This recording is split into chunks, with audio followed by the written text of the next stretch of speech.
24x7 news Bangla আপনারা দেখছেন। আজ 8ই মে আর এই মুহূর্তে আমি এসে পৌঁছেছি কলকাতার সিটি সিভিল কোর্ট, যেখানে সমাজসেবী অরূপ মুখার্জি তিনি আজ মাননীয় বিচারক অমিত চট্টোপাধ্যায়কে তিনি আজকে সম্বর্ধনা জানালেন। আসুন দেখে নিই তারই কিছু মুহূর্ত।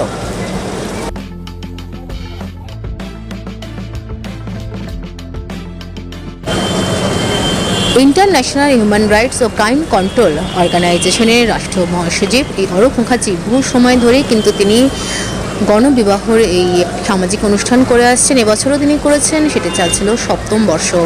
আর এই অনুষ্ঠানের জন্য সমাজের বিভিন্ন ক্ষেত্রে বহু প্রতিষ্ঠিত মানুষও তাকে সম্মান জানিয়েছেন এবং তার ভূয়সী প্রশংসা করেছেন। এবং আজও মাননীয় বিচারক অমিত চট্টোপাধ্যায় তার ভূয়সী প্রশংসা করলেন। এটা খুবই ভালো প্রোগ্রাম, একটা খুবই সমাজের একটা উপকারের জন্য এটা খুবই ভালো। আর আমি দুবারই আমাকে নেমন্তন্ন করেছিল, কিন্তু আমি যেতে পারিনি। আমি আগামীবার আশা করি যে আমি যাব, যদি বেঁচে থাকি, সুস্থ থাকলে নিশ্চয়ই যাব। এবারে আমরা যেতে পারিনি। এটা খুব ভালো একটা ভালো প্রোগ্রাম, খুব ভালো। ওনার আরও যেন এরকম প্রতি বছরই উনি করুন। আমরা যা আমাদের সাহায্য করার আমরা করব। আমার পাশে আমি এই মুহূর্তে পেয়ে গেছি ইন্টারন্যাশনাল হিউম্যান রাইটস ও ক্রাইম কন্ট্রোল অর্গানাইজেশনের রাষ্ট্রীয় মহাসচিব ও সমাজসেবী আমাদের দাদা অরূপ মুখার্জিকে।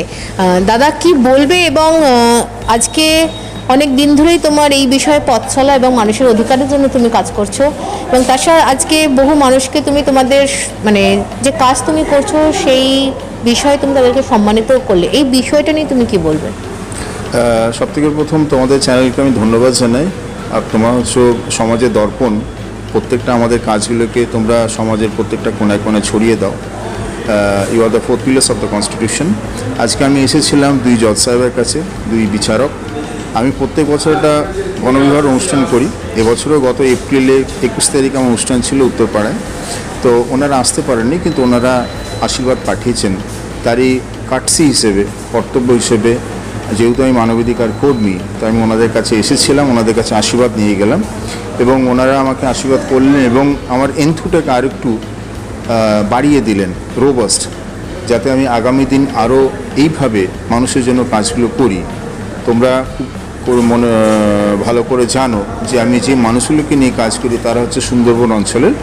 কেউ কুমিরের পেটে যাওয়া, কেউ বাঘের পেটে যাওয়া, যারা ক্যাঁকড়া এবং মধু শিকার করতে যায়, আনতে চায়, তারা কেউ বাঘের পেটে শিকার হয় বা কুমিরের পেটে শিকার হয়। তো সেই পরিবারগুলোকে নিয়ে এসে প্রত্যেক বছর 4টে-5টা যখন যেরকম আমার সঙ্গতি হয়, আর্থিকভাবে মানুষ পাশে এসে দাঁড়ায়, তাই আমি করতে পারি। এবছরও 3টে মেয়ের কাজ করেছি আমি, তাদের বিবাহতে আমি বন্ধন দিতে পেরেছি একসাথে।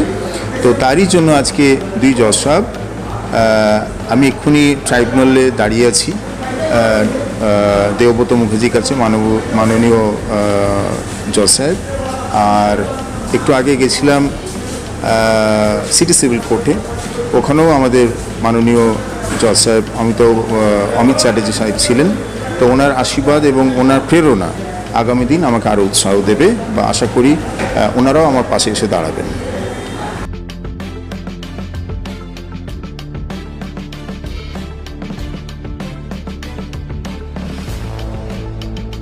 মানুষের পাশে সবসময় থেকেই কিন্তু কাজ করে যাচ্ছেন সমাজসেবী অরূপ মুখার্জি। আর সব খবরের জন্য দেখতে থাকুন 24x7 নিউজ বেঙ্গল।